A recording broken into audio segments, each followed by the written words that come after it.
भारत में महात्मा गांधी 1915 से लेकर 1948 तक के पूरे महात्मा गांधी जी से जुड़े हुए प्रश्न हैं। इसमें टोटल 200 प्रश्न हैं, लेकिन हम इसको पार्ट पार्ट में लेंगे। तो बहुत ही इम्पॉर्टेंट प्रश्न है, और अगर महात्मा गांधी से संबंधित कोई प्रश्न पूछा जाता है इस समय के दौरान तो इससे से पूछा जाएगा। समझिए, मतलब सारे प्रश्न इसमें से लिए गए हैं, कोई भी प्रश्न इसमें छूटा नहीं है। कोशिश किया गया है कि अधिकांश प्रश्न आ जाए। तो आप लोग अंत तक जरूर देखिए और चैनल को लाइक सब्सक्राइब जरूर करें। जैसे पहले प्रश्न को लेते हैं, दक्षिण अफ्रीका में सन 1914 की सत्याग्रह की लड़ाई के बाद किसकी इच्छानुसार महात्मा गांधी को वापस हिंदुस्तान लौटना था? तो सही आंसर है गोपाल कृष्ण गोखले जी के। दूसरा है, दक्षिण अफ्रीका में भारतीयों के लिए सत्याग्रह की लड़ाई समाप्त करने के बाद महात्मा गांधी कब भारत पहुंचे? 9 जनवरी 1915 को।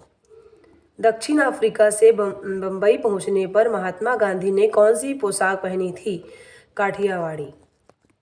मुंबई आने के बाद महात्मा गांधी गोखले से मिलने के लिए कहाँ गए? पूना गए। दक्षिण अफ्रीका से आने के बाद महात्मा गांधी विशेषतया किनसे मिलने गए और कहाँ? रविंद्रनाथ ठाकुर, शांति निकेतन। किसने महात्मा गांधी से कहा कि पहले 1 वर्ष तक उन्हें देश का भ्रमण करना चाहिए, किसी भी सार्वजनिक विषय पर अपना विचार प्रकट नहीं करना चाहिए? गोपाल कृष्ण गोखले जी ने कहा। महात्मा गांधी को गोखले के निधन का समाचार कहाँ मिला? शांति निकेतन में। दक्षिण अफ्रीका से देश लौटने के बाद 1 साल तक महात्मा गांधी ने किसी भी सार्वजनिक या राजनीतिक विषय पर अपने विचार प्रकट नहीं किए। 1 वर्ष के उपरांत उन्होंने पहली बार कब और कहाँ सार्वजनिक भाषण दिया? 4 फरवरी 1916, बनारस हिंदू यूनिवर्सिटी में। महात्मा गांधी किसे अपना राजनीतिक गुरु मानते थे? गोपाल कृष्ण गोखले जी को। किसकी शोक सभा में उनकी याद में महात्मा गांधी ने 1 वर्ष तक नंगे पैर रखने का व्रत किया? अपनी गोपाल कृष्ण गोखले की मृत्यु पर। ख नंबर सही है इसका। बड़वाल स्टेशन पर महात्मा गांधी की मुलाकात किससे हुई थी? दर्जी मोतीलाल से। सत्याग्रह आश्रम की स्थापना कब हुई? 25 मई 1915 को। सत्याग्रह आश्रम की स्थापना कहाँ पर हुई? अहमदाबाद के निकट कोचरब में। सत्याग्रह आश्रम का दूसरा नाम क्या पड़ा? साबरमती आश्रम। महात्मा गांधी किस प्रकार के इलाज में विश्वास रखते थे? प्राकृतिक चिकित्सा। साबरमती के नदी के किनारे आश्रम के लिए एक स्थायी स्थान का प्रबंध कर दिया गया।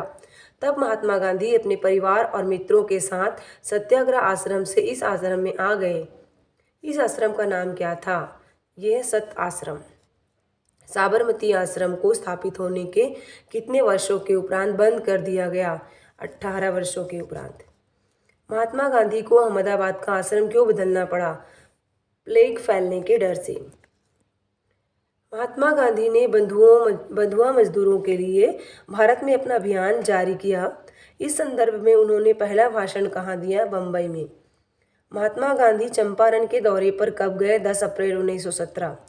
चंपारण भारत के किस राज्य में है? बिहार। महात्मा गांधी को चंपारण आने का निमंत्रण किसने दिया?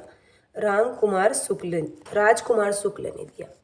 3 कठिया किसे कहते हैं? तो इसका आंसर है, चंपारण के किसान अपनी भूमि के 3/20 भाग में नील की खेती उसके असल मालिकों के लिए करने को कानून से बंधे हुए थे। चंपारण में 3 कठिया कानून को रद्द करवाने में महात्मा गांधी के साथ किसका बड़ा हाथ था? Sir Edward gate.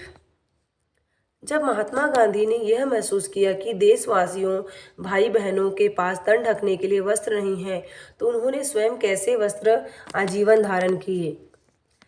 सादे देसी सूत की धोती और एक चादर। दक्षिण अफ्रीका में गिरमिट प्रथा के समाप्त होने की सरकारी घोषणा कब हुई? इसका आंसर है 31 जुलाई 1917। अहमदाबाद में मजदूर संघ अर्थात मजदूरों की तनख्वाह बढ़ाने के बारे में महात्मा गांधी को किसने पत्र लिखा था? अनसुईया बहन ने। 28वां प्रश्न में आ गए।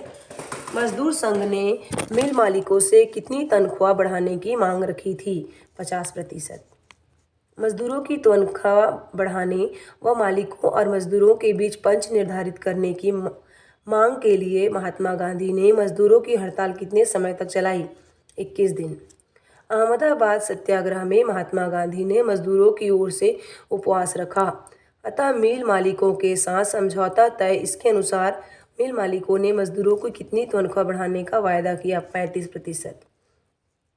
अहमदाबाद कपड़ा मिल मालिकों के 22 फरवरी 1918 को तालाबंदी कर दी। ऐसा कब तक रहा? 11 मार्च तक। अहमदाबाद का सत्याग्रह किन लोगों ने किया था? कपड़ा मिल मजदूरों के लिए।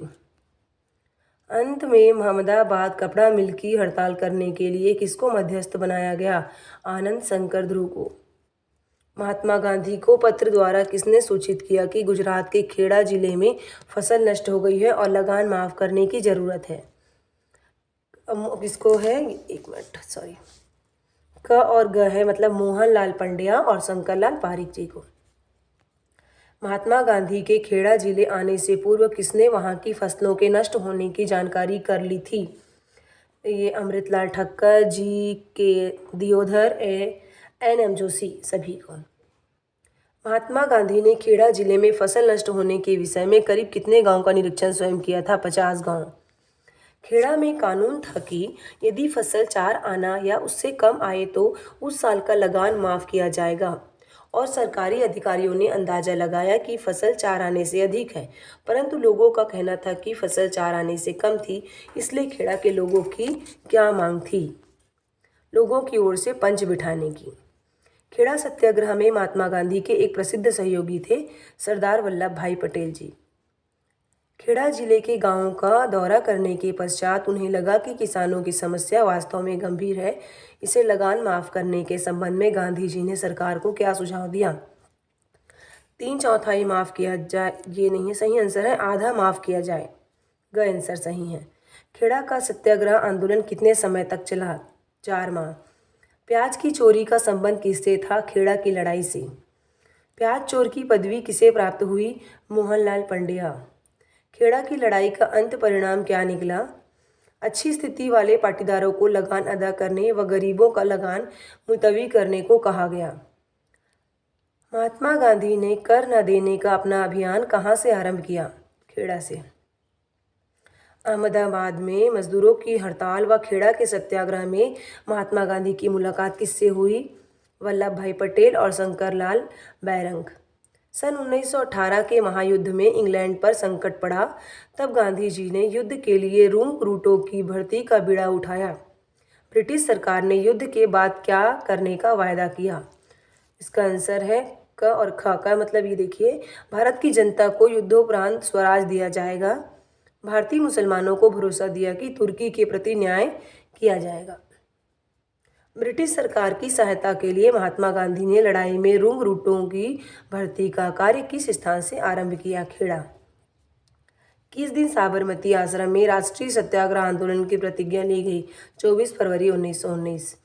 रॉलेट एक्ट के खिलाफ महात्मा गांधी ने सत्याग्रह आंदोलन किस दिन आरंभ किया? 6 मार्च 1919 को। सत्याग्रह शपथ पत्र पर लोगों ने हस्ताक्षर किए? 20 लोगों ने।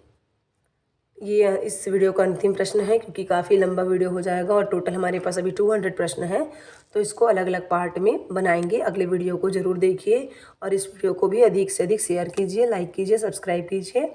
Thank you so much for watching this video. Last प्रश्न को एक बार पढ़ लेते हैं। रॉलेट एक्ट के विरोध में देशव्यापी हड़ताल पर विचार महात्मा गांधी ने सबसे पहले किसे बताया? कस्तूरी रंगा आंग्यार को। देख लीजिए, बहुत सारे प्रश्न हैं इसमें अभी, तो अगले वीडियो में बाकी प्रश्नों को लेंगे। 50-50 करके 4 पार्ट में इसको बनाएंगे। Thank you so much.